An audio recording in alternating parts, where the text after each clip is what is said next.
जोहार जय मूल निवासी, मैं संकेत और आप देख रहे हैं एमएन टीवी। झारखंड में आदिवासी संगठनों के प्रतिनिधि की समान नागरिक संहिता को लेकर हुए बैठक में ये फैसला हुआ है कि समान नागरिक संहिता लागू होने पर देश भर में आदिवासियों की पहचान खतरे में पड़ सकती है। इसलिए वे विधि आयोग से समान नागरिक संहिता के विचार को वापस लेने का आग्रह करेंगे। उन्होंने विधि आयोग द्वारा समान नागरिक संहिता पर नए विचार के खिलाफ आंदोलन करने का भी निर्णय उस बैठक में किया है। आदिवासी समन्वय समिति यानी ASS के बैनर तले इकट्ठा हुए 30 से ज्यादा आदिवासी संगठनों ने इस बात पर संदेह जताया है कि समान नागरिक संहिता यानी UCC कई जनजातीय प्रथागत कानूनों और अधिकारों को कमजोर कर सकता है। विधि आयोग ने 14 जून को समान नागरिक संहिता पर सार्वजनिक और धार्मिक संगठनों सहित आम जनता से सुझाव मांगे हैं। ASS के सदस्य देव कुमार धन ने कहा है कि हमने विधि आयोग को पत्र लिखकर UCC के विचार को वापस लेने का आग्रह करने का फैसला किया है, क्योंकि इससे देश भर में आदिवासियों की पहचान खतरे में पड़ सकती है।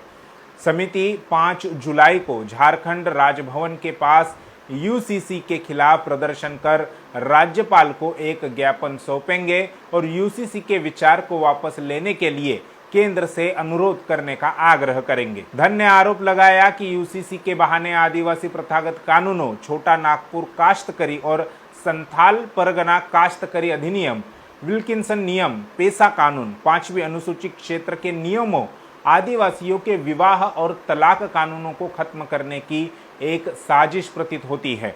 देव कुमार धन ने कहा कि अगर उनकी मांग पर विचार नहीं किया गया तो देश भर से आदिवासी दिल्ली जाएंगे और वहां पर विरोध प्रदर्शन करेंगे। दरअसल आयोग ने 7 साल पहले जनता से राय ली थी। मार्च 2018 में जारी की गई अपनी रिपोर्ट में आयोग ने कहा था कि फिलहाल समान नागरिक संहिता की जरूरत देश को नहीं है। देव कुमार धन ने PTI से कहा कि बैठक में हमने विधि आयोग को पत्र लिखकर UCC के विचार को वापस लेने का आग्रह करने का फैसला किया है, क्योंकि इससे देश भर में आदिवासियों की पहचान खतरे में पड़ सकती है। आदिवासी जन परिषद के अध्यक्ष प्रेम साही मुंडा ने कहा कि आदिवासी अपनी जमीन से गहराई से जुड़े हुए हैं।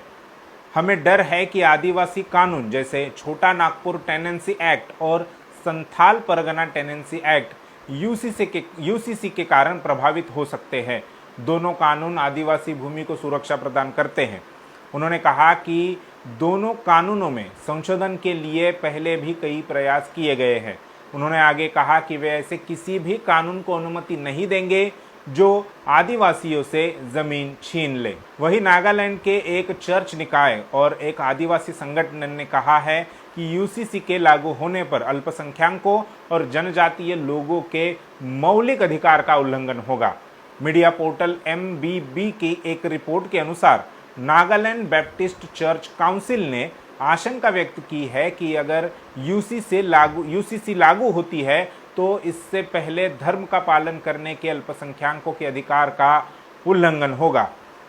जबकि नागालैंड ट्राइबल काउंसिल NTC ने दावा किया है कि UCC संविधान के अनुच्छेद 371A के प्रावधानों को कमजोर कर देगी, जिसमें कहा गया है कि नागाओं की धार्मिक और सामाजिक प्रथाओं, नागा प्रथागत कानून एवं प्रक्रिया से संबंधित और अन्य मामलों में संसद का कोई भी अधिनियम राज्य पर लागू नहीं होगा।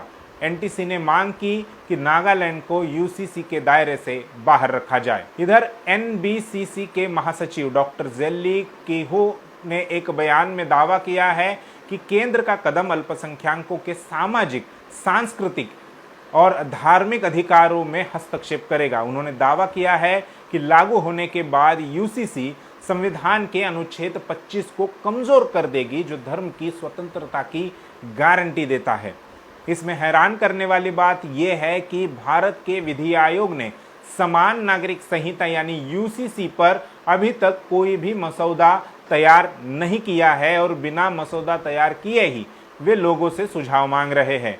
यह खबर एक्सप्रेस ग्रुप के मराठी अखबार लोक सत्ता में छपी है, यानी लोगों को जानकारी दिए बिना ही लोगों को अंधेरे में रखकर ही सरकार लोगों से सुझाव मांग रही है। इससे यह भी सिद्ध होता है कि सरकार को समान नागरिक संहिता लागू नहीं करनी है, बल्कि इससे केवल मात्र हिंदू मुसलमान का माहौल बनाकर SC ST OBC का इस्तेमाल कर सत्ता पर काबिज होना है।